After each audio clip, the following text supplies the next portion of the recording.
తమిళనాడు రాజకీయాల్లో TVK party సంచలనాలు నమోదు చేస్తున్న తరుణంలో జ్యోతిష్యుడు వేణుస్వామి దళపతి విజయ్ రాజకీయ భవిష్యత్తుపై చేసిన వాక్యాలు ప్రస్తుతం సోషల్ మీడియాలో హాట్ టాపిక్ అయ్యాయి.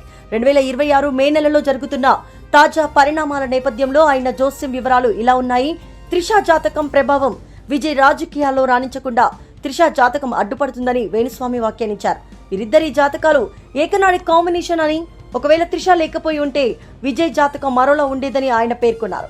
ఒకవేళ విజయ్ ముఖ్యమంత్రిగా ప్రమాణ స్వీకారం చేసినప్పటికీ ఆ ప్రభుత్వం ఎక్కువ కాలం నిలవదని ఆయన జోస్యం చెప్పారు. కేవలం 6 నెలలు లేదా ఏడాదిలోపే తమిళనాడులో మళ్లీ ముందస్తు ఎన్నికలు వచ్చే అవకాశం 100% ఉందని ఆయన కుండలు బద్దలు కొట్టారు. గురుగ్రహ సంచారం వల్ల తమిళనాడు రాజకీయాల్లో పెను మార్పులు వస్తాయని, విజయ్ పార్టీకి మెజార్టీ సాధించడంలో ఇబ్బందులు ఎదురవుతాయని ఆయన విశ్లేషించారు. ప్రస్తుతం విజయ్ పార్టీ 108 స్థానాల్లో విజయం సాధించి పెద్ద పార్టీగా నిలిచినప్పటికీ ప్రభుత్వ ఏర్పాటుకు అవసరమైన 118 మెజార్టీ మార్కును అందుకోవడానికి ఇతర పార్టీల మద్దతు కోసం ప్రయత్నిస్తున్న క్రమంలో ఈ వాక్యాలు ప్రాధాన్యత సంతరించుకున్నాయి. గతంలో ఆయన చెప్పిన కొన్ని జాతకాలు, ఉదాహరణకు ఆంధ్రప్రదేశ్ ఎన్నికల ఫలితాలు తప్పని రుజువైనప్పటికీ తాజాగా వాక్యాలపై విజయ్ అభిమానులు వేణుస్వామిపై మండిపడుతున్నారు. ఇది ఫస్ట్ ప్రయారిటీ.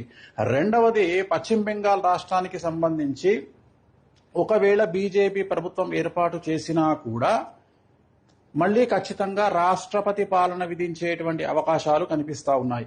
ఇక మీదట మమతా బెనర్జీ జాతకంలో తిరిగి ఎన్నికలలో పోటీ చేసి మళ్లీ ముఖ్యమంత్రి అయ్యేటువంటి యోగము మమతా బెనర్జీ జాతకంలో కనిపించడం లేదు.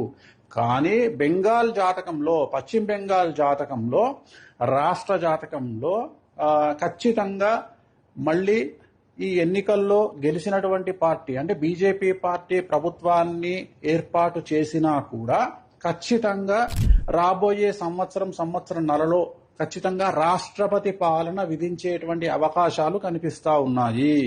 కారణము, బెంగాల్ రాష్ట్రానికి సంబంధించినటువంటి, పశ్చిమ బెంగాల్ రాష్ట్రానికి సంబంధించిన జాతకం పరంగా రాబోయే సంవత్సరంన్నర పాటు మమతా బెనర్జీ జాతకంలో 2027 సెప్టెంబర్ వరకు అష్టమ శని నడుస్తా ఉంది.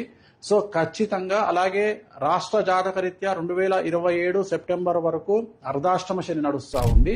కాబట్టి పశ్చిమ బెంగాల్ రాష్ట్రంలో చాలా తీవ్రమైనటువంటి తీవ్రవాద, ఉగ్రవాద చర్యలు, అలాగే మత కల్లోలాలు జరిగేటువంటి అవకాశాలు కనిపిస్తా ఉన్నాయి. దాని కారణం చేత కర్ఫ్యూ విధించడము, అలాగే బందులు జరగడము, అలాగే రోడ్ల మీద హింస చెలరేగడము, రాష్ట్రపతి పాలన వరకు సిచ్యువేషన్ వెళ్లేటువంటి అవకాశాలు ప్రస్ఫుటంగా కనిపిస్తా ఉన్నాయి.